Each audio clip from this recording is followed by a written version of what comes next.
I'm a 28-year-old guy, and for as long as I can remember, my family has always revolved around my younger sister 24F. She's the golden child, the one who could do no wrong. From the moment we were kids, it was clear she was their favorite. She excelled at everything, academics, sports, social life, you name it. And my parents? They made sure everyone knew. Every parent-teacher conference, every holiday, every family gathering, it was all about her. Meanwhile, I was just there. It wasn't like I was completely ignored, but I wasn't supported either. Growing up, I struggled a lot in school, and it wasn't until I was 23 that I got diagnosed with ADHD. That diagnosis answered a lot of questions, but as a kid, all it meant was being constantly compared to my sister. Where she got A's, I barely scraped by with C's. Where she was getting soccer trophies, I was losing interest halfway through practices. Looking back, it's like I was set up to fail. She got tutors when she struggled. I got lectures about applying myself. She got extra spending money for being responsible. I got grounded for being careless with my allowance. The worst part was the emotional distance. My parents didn't just favor her, they seemed outright disappointed in me. By the time I turned 18, I couldn't take it anymore. I moved out the second I could. I wasn't angry, not really. I think I just accepted my place in the family. I kept the relationship minimal, birthday texts, holiday calls, the occasional visit, but every time I went home, it was the same story. They'd talk about her new internship, her promotions, her latest achievements, and when it came to me, silence. It was like I didn't exist unless they were asking about her. So while she thrived, I struggled to find my footing. College was rough,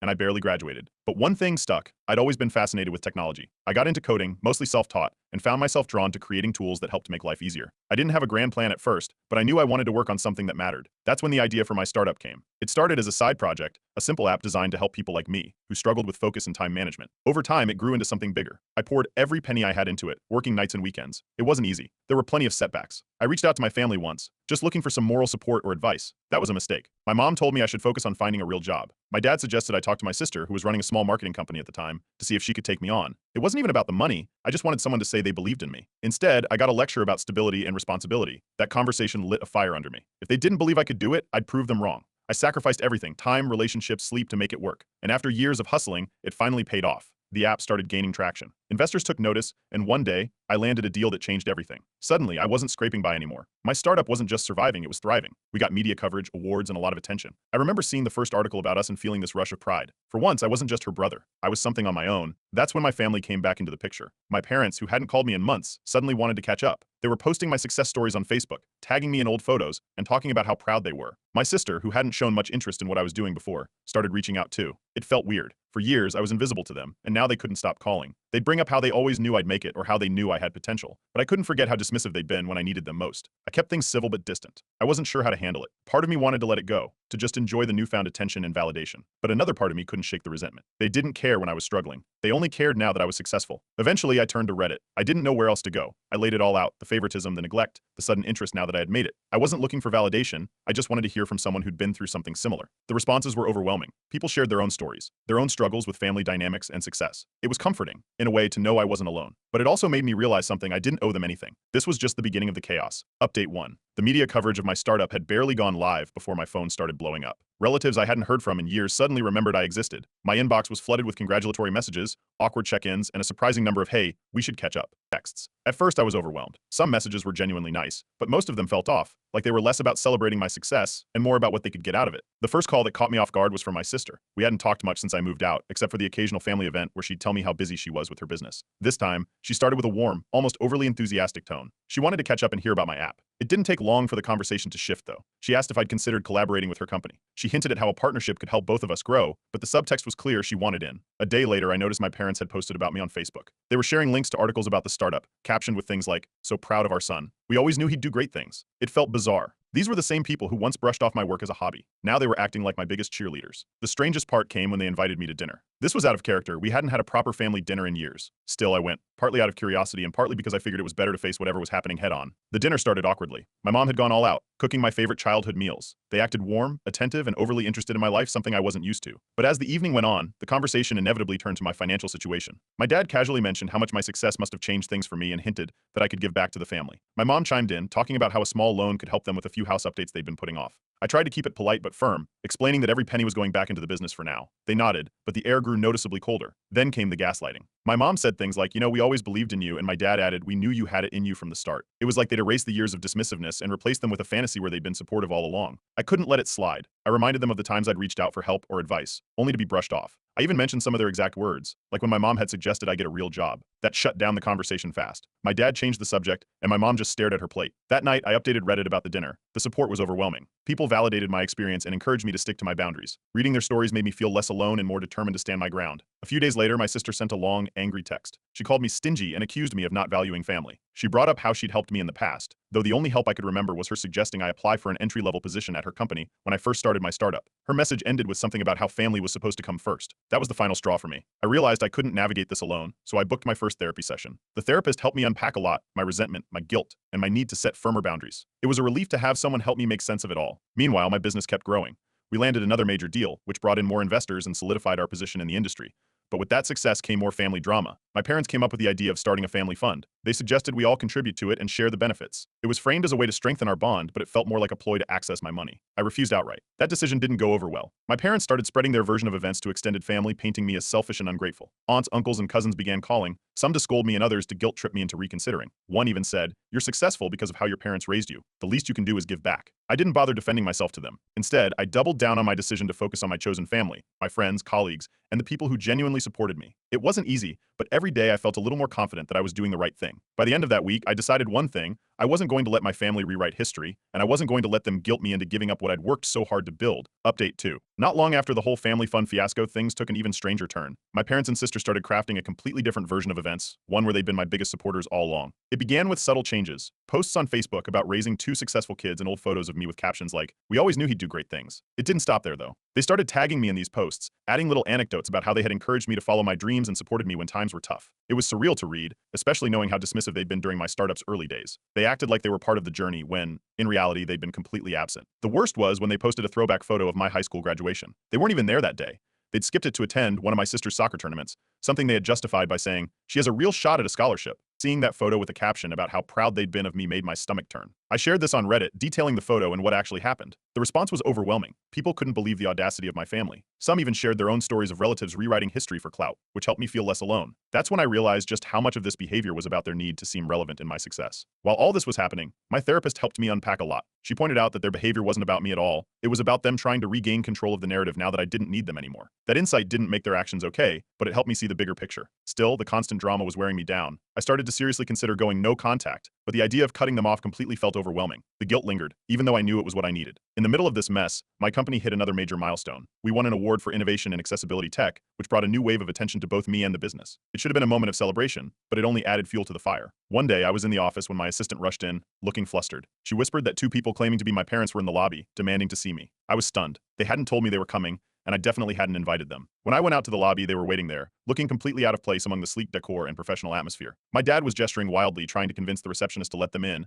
while my mom stood there with a forced smile. My team was watching from behind their desks, clearly uncomfortable. I walked up to them and calmly asked why they were there. They launched into a spiel about how they just wanted to congratulate me in person for the award. It was clear they wanted to make a scene, and I wasn't going to let that happen. I thanked them for stopping by but told them they couldn't just show up unannounced. When they tried to argue, I firmly asked them to leave. The whole thing was embarrassing, but it reinforced something for me. I needed stricter boundaries. Things escalated further when I found out my sister had launched her own app. It was eerily similar to mine, down to some of the features we'd spent years refining. She was marketing it as her passion project, but it was clear she was trying to piggyback off my success. I immediately got my lawyers involved. They reviewed everything and advised me to take legal action if necessary. It was a tough call. On one hand, I didn't want to escalate things further. On the other, I couldn't let her undermine everything I'd worked for. The stress from all of this took a toll on me. I started having trouble sleeping and found it harder to focus at work. My therapist suggested taking a short break, so I stepped back from day-to-day operations for a couple of weeks. It helped, but the drama wasn't over. I posted about the office incident on Reddit, and the story blew up. Thousands of people shared their own experiences with family members showing up unannounced, trying to stake a claim in their lives. It went so viral that my family started getting backlash from people who recognized the story. They were furious and blamed me for airing our dirty laundry. That's when I decided I couldn't leave anything to chance. From that point on, I started documenting every interaction with them. Every call, every text, every visit, I kept a record of it all. I didn't know what might happen next, but I wanted to be prepared for anything. By the end of it, I realized I couldn't keep playing their game. It was time to take control of my life, even if it meant making some hard choices. Update 3. Things were starting to settle down, or so I thought. My boundaries were holding strong, and my family had gone quiet after the fallout from their surprise office visit. Then I got a message from a cousin I hadn't spoken to in years. She started with small talk, but it quickly became clear she had something important to share. She told me that my grandfather, who passed away when I was a teenager, had left behind a significant inheritance. I vaguely remembered hearing something about it back then, but I never thought much of it. According to her, the inheritance was supposed to be split equally between me and my sister, except that's not what happened. My cousin explained that my parents had quietly funneled the majority of the money into my sister's education and career,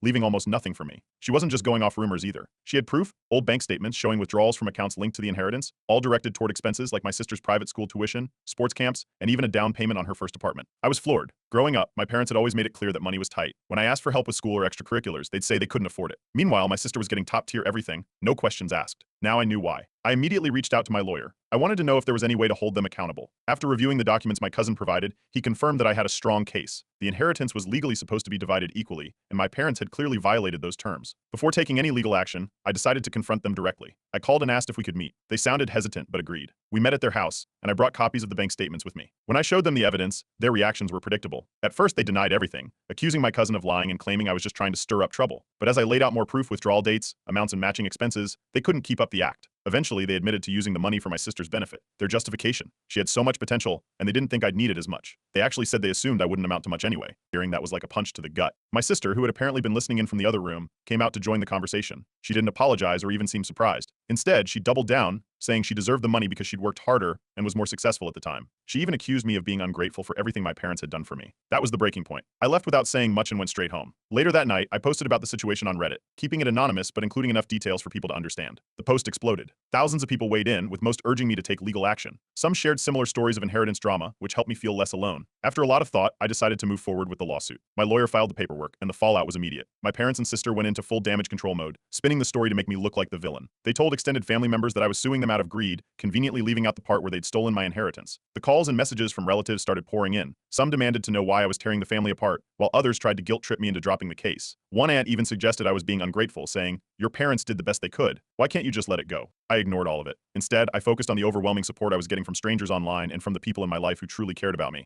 My friends were incredible, stepping up to remind me that I wasn't in the wrong. My therapist also played a huge role, helping me manage the emotional toll of the lawsuit. But it wasn't easy. There were days when I questioned whether it was worth it. The stress of the legal process, combined with the constant attacks from my family, made it hard to focus on anything else. Still, I knew I couldn't let them get away with what they'd done. In the meantime, my sister's app, which was suspiciously similar to mine, had completely flopped. Her launch had been rushed and poorly planned, and she'd lost a significant amount of money trying to compete with me. I couldn't help but wonder if that played a role in their renewed hostility. As the lawsuit progressed, I started documenting everything. Every interaction, every message, every call, I kept meticulous records to protect myself. I wasn't going to leave anything to chance. By the end of it all, I realized this wasn't just about the money. It was about standing up for myself and finally breaking free from the toxic dynamics that had defined my relationship with my family for so long. Update 4. The fallout from the lawsuit turned my family dynamic into a full-blown circus. My parents and sister began bombarding me with calls and texts at all hours. Some messages were dripping with guilt-tripping, full of lines like, "How could you do this to your own family?" Others were outright hostile, accusing me of being greedy and vindictive. It didn't stop there. My parents began threatening to countersue for defamation, claiming I was damaging their reputation. It was laughable, considering the mountain of evidence I had to back up my case. My lawyer wasn't concerned, but the threat still added an extra layer of stress to an already overwhelming situation. The real kicker came when my sister took things public. She went on a rant across her social media platforms, painting me as the villain. She claimed I was trying to ruin the family, that I was obsessed with money, and even threw in some fake stories about how much my parents had sacrificed for me. Her posts were riddled with inaccuracies, but they stirred up plenty of drama among mutual connections. I brought all of this to my therapist, who helped me see what was really going on. She explained that their behavior wasn't about me, it was about their insecurities. They couldn't handle losing control of the narrative and were lashing out because they felt exposed. It was a breakthrough for me. For the first time, I realized I didn't have to keep engaging with them. That week, I took the biggest step yet. I went no contact. With my lawyer's help, I drafted a formal no-contact letter and sent it to my parents and sister. It clearly outlined my boundaries and warned them not to contact me again. The silence that followed was deafening and liberating. For the first time in months, my phone wasn't lighting up with their calls and texts. There were no new social media posts targeting me, no more underhanded comments through extended family. It felt like I could finally breathe. With the drama out of the way, I had the space to focus on the people who truly mattered. My friends, who had been my rock through all of this, became even more like family to me. I spent more time with them, strengthening those relationships and realizing how lucky I was to have their support. Meanwhile, my startup hit another major milestone, earning industry recognition for its innovative work. It was a huge win, and for once, I was able to celebrate without the shadow of my family hanging over me. To my surprise, a few extended family members reached out privately. They apologized for how my parents and sister had treated me, expressing their support and even offering to testify on my behalf if needed. Their words didn't undo the hurt, but they were a small reminder that not everyone in my family shared the same toxic mindset. One evening, I sat down with a notebook and began writing everything I'd been holding in for years. Memories of feeling invisible as a kid, the constant comparisons to my sister, the outright neglect, all of it came pouring out. It was cathartic, like letting go of a weight I hadn't realized I was carrying. As I wrote, one memory stood out. I was about 16, and it was the night of my school's annual awards ceremony. I wasn't expecting much, just a certificate for perfect attendance. My parents were supposed to come, but at the last minute, they said they couldn't make it. My sister had a soccer practice they couldn't miss. I stood on that stage alone, looking out at an audience of proud parents, feeling like the only kid who didn't matter. I shared that story on Reddit, and the response was overwhelming. People flooded the comments with their own stories, many echoing similar experiences of being overlooked or treated as an afterthought. It was heartbreaking, but also incredibly validating. Inspired by the support I received, I decided to hold a small closure ceremony for myself. I gathered old family photos, mementos, and letters, and in a private moment, I burned them. It wasn't about erasing the past, it was about letting go of the hold it had on me. As I moved forward, my Reddit posts began to take on a new life. They started inspiring others to set boundaries with their own toxic families. People messaged me thanking me for sharing my journey and telling me how it had helped them find the courage to stand up for themselves. With the drama behind me, I poured my energy into my business and personal growth. I had more time to focus on what truly mattered, and the results spoke for themselves. My company thrived, and I felt more at peace than I ever had before. In my final Reddit update, I thanked everyone who had supported me through this journey. Their encouragement had been a lifeline during some of the toughest moments. As I closed the chapter on my relationship with my family, I felt a deep sense of gratitude for my chosen family, for my success, and for the freedom to finally live life on my own terms. Update 5. A year after cutting ties with my family, life looks completely different, and for the better. My startup has grown beyond what I ever imagined. We recently expanded internationally, opening offices in Europe and Asia, and our team has more than tripled in size. We're now considered a leader in accessibility tech, and seeing the impact of our work has been one of the most rewarding parts of this journey. Amid all this professional growth, I've also found happiness in my personal life. Through a mutual friend, I met someone incredible. It started casually, grabbing coffee and chatting about shared interests, but it quickly grew into something more. They've been a grounding force, someone who genuinely supports me and understands my complicated history. For the first time, I'm in a relationship that feels healthy and supportive. Recently, I hosted a dinner for my closest friends, the people I now consider my chosen family. As we sat around the table laughing and sharing stories, I couldn't help but reflect on how much has changed. These are the people who've stood by me through everything: the lawsuit, the family drama, the highs and lows of building my company. Looking around, I realized that I finally have the family I always wished for, even if it's not the one I was born into. Despite going no contact with my immediate family, their drama still finds its way to me through the grapevine. Extended relatives occasionally reach out, either to gossip or to guilt me into reconnecting. From what I've heard, my parents are still spinning their narrative, blaming me for the fallout and claiming I've abandoned them. At first, hearing these rumors was frustrating, but therapy has helped me truly let go of the need for their approval. One of the most meaningful changes in my life has been my decision to give back. Inspired by my own struggles growing up, I started a scholarship fund for neurodivergent students. The fund focuses on providing resources and opportunities for young people who, like me, might otherwise fall through the cracks. Seeing the first group of recipients begin their journeys has been incredible. It feels like I'm helping create the support system I always wished I had. Around this time, a journalist reached out to me, wanting to do a feature on my life and the success of my company. While it was flattering, I decided to decline. I've worked hard to separate my personal life from my professional one, and I want the focus to stay on the work we're doing, not the drama that brought me here. That decision was reinforced during a recent public event. I was there to represent my company, and everything was going smoothly until I spotted my sister in the crowd. It was an unexpected and awkward moment. She approached me, and we exchanged polite small talk, nothing heated or dramatic, but it was clear there was a lot left unsaid. A few days later, she sent me a message. She admitted that she felt guilty about how her parents treated me, but stopped short of offering a real apology. She explained that she was just doing what she thought was expected of her at the time, and hoped I could understand. I read her message a couple of times before responding. I kept it brief, thanking her for reaching out but making it clear that I'd moved on and wasn't looking to reopen old wounds. As I reflected on the interaction, I realized that closure doesn't always come in the form of an apology, or even a conversation. Sometimes it's simply deciding for yourself that you're ready to let go. In my final Reddit post, I shared how far I've come since that first post. When I wrote it, I was overwhelmed and unsure of what to do, but the community here gave me the clarity and courage to stand up for myself. Setting boundaries wasn't easy, but it was worth it. I also shared some of the lessons I've learned along the way. Resilience isn't about being unaffected by pain, it's about finding the strength to move forward in spite of it. Forgiveness doesn't mean forgetting or reconciling, sometimes it just means forgiving yourself for holding on too long. And happiness? It doesn't come from anyone else's approval, it comes from building a life you're proud of. The response to that post was incredible. One user messaged me, saying my story inspired them to leave their own toxic family situation. We exchanged a few messages, and hearing how my journey had helped them make a change was one of the most rewarding moments of this entire process. Now, I'm entering a new chapter. I've decided to step back from the day-to-day operations of my company to focus on personal projects. I want to explore new passions, spend more time with the people I care about, and continue giving back in meaningful ways. To everyone who followed my story, thank you. Your support made a world of difference. Knowing that my experience resonated with others and even helped some people take steps toward healthier lives has been the silver lining in all of this. This is the life I always wanted, one built on love, support, and growth. And for that, I'm endlessly grateful.